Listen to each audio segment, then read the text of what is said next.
Welcome to a new video. What I'm going to do here is I'm going to paint a bad pumpkin. Poor little thing. I'm going to paint it in a way that you might do as a beginner.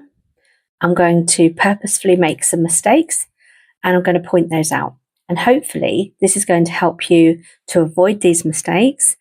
And it's a nice, quick and easy video. So this isn't going to take very long, but it should demonstrate a few things that hopefully will stick in your mind when you go on to paint your pumpkin, and you can avoid doing these things.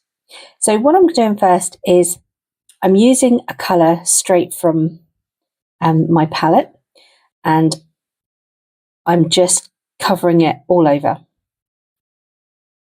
So it's one base layer, which normally is okay, but what I haven't done here is two things. One, I haven't allowed for any light to shine on my pumpkin. And secondly, I haven't allowed for any mixing of the colours naturally. So here I'm now grabbing just another orange straight from my palette, and I'm just kind of plonking that on top.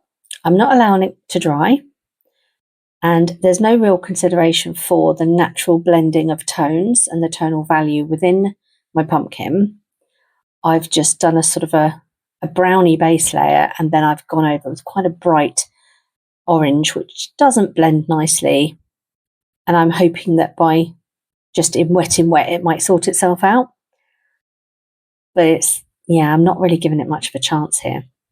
And now I'm going in with a bit more yellow and just mixing it all together on the actual pumpkin. So the whole thing is blended. I've let it run, let it do its thing. But not really in a very controlled or planned way. There's a difference between wet and just kind of making a mess. And I'll touch on that a bit more. I'm looking that there's shadows. So I've mixed a brown and a black together.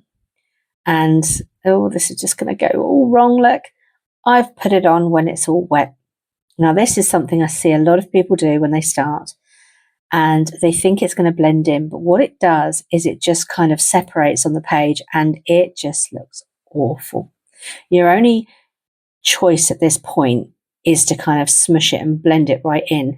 And this is what happens, and this is how you end up with a muddy picture. Because you just keep adding layers hoping that it's going to look better, but it doesn't. And now we're going to go in and add a green stalk. I haven't let it dry properly. I've just coloured in one bit. I haven't allowed for any sort of light. Haven't left any of the paper dry at all.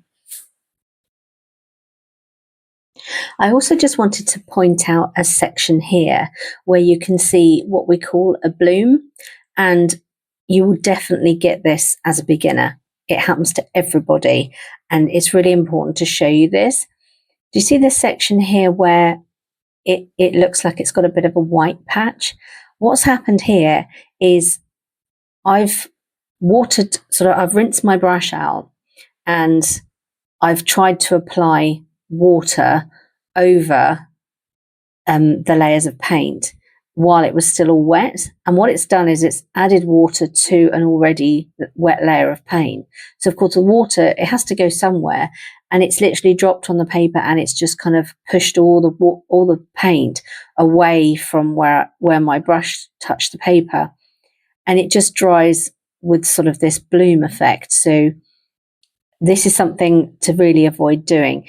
You need to mix up enough paint to do a full base coat without then going in and touching it afterwards before it's dry with a wet brush, because you will get this mark. And it's a tendency to sort of want to fiddle and, disturb the layers. So if you want to avoid doing this, you just need to mix up enough paint to start with and just do one nice wash all over your pumpkin, and then put your paintbrush down, let it completely dry, and don't fiddle with it. And it will avoid you from getting one of these marks. So I hope that's helpful as well. And so there you have it, a quick little demonstration of what you don't really want to do, where you're going to end up with a little bit of a muddy looking pumpkin. So here I've got the side by side. On the left, I've got the pumpkin that I want you to try in the next tutorial. And on the right is our bad pumpkin. Bless him. It's not his fault. I didn't really give him a fighting chance.